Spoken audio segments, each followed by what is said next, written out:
ప్రతి ఒక్కడు కామెంట్ చేయడమే. అందుకే 11 వచ్చే. రేవంత్ రెడ్డి 11 అనే సరే 11 వచ్చే. దాని గురించి మాట్లాడదు. మోదీ గారు భారతదేశంలోనే మోస్ట్ పవర్ఫుల్ లీడర్. జాతీయ పార్టీ బీజేపీ. హిందువుల ఓట్లు కేంద్రంలో పవర్. నెక్స్ట్ సిబిఎన్ గారు 30 years industry. Telugu Desam party. Nandamuri family support. జై బాలయ్య మోస్ట్ పవర్ఫుల్ లీడర్. పరచాణిక్యుడు. Next power star Pawan Kalyan. Ram Charan mega family support. Jabardasth support. Telugu cinema industry support. State మొత్తం ఫ్యాన్స్. ఒక జాతీయ పార్టీ 2 ప్రాంతీయ పార్టీలు కలిసి జగన్ అన్ని సీఎం అవ్వకుండా చేశారు. కానీ వీళ్ళు ముగ్గురు కలిసి ఇంతమంది కలిసి ఆ 11 మందిని ఎమ్మెల్యే అవ్వకుండా చేయలేకపోయారు కదా. ఇంత పవర్ఫుల్ వ్యక్తులు ఎదిరించినా సరే ఆ 11 మంది ఎమ్మెల్యేలు గెలిచారు అంటే వాళ్ళు ఎంత పవర్ఫుల్. ఆ 11 మంది కాదు, ఇంకో 4 ఎంపీలు కూడా ఇంతమంది ఎదిరించినా సరే వాళ్ళు గెలిచారు. సో ఖచ్చితంగా మనము ఆ 11 మంది గురించి తెలుసుకోవాలి కదా. Number 1 YS Jaganmohan Reddy.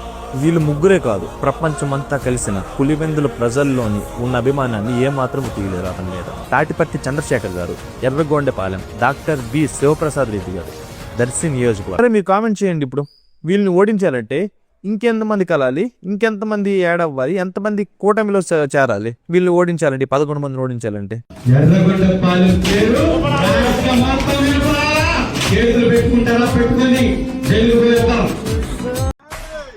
మీ చంద్రబాబు నాయుడు గారి మీదే తొడగొట్టేది నేను.